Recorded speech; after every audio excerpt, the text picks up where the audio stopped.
Hey, welcome back to another video of eTechs. In this video, we are going to learn how to fix character AI chat error. If you are encountering a chat error in character AI such as message not sending, delayed response or other issues, here are some steps you can take to fix the problem. First is to check your internet connection. Ensure that you have a stable and active internet connection. Error can occur if your internet connection is weak. You can also refresh the page. Click on the refresh button here. This can resolve temporary glitches.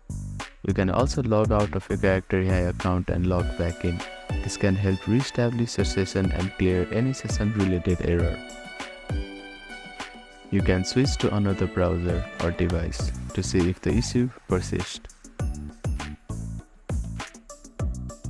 Another step is to check the character AI server status. Visit the website like Down Detector or Character AI social media account to see if the service is experiencing widespread outage or maintenance. If the problem persists, contact Character AI support team for assistance. Thank you for watching this video. Please do not forget to like, share and subscribe to our channel and comment down if you have any queries.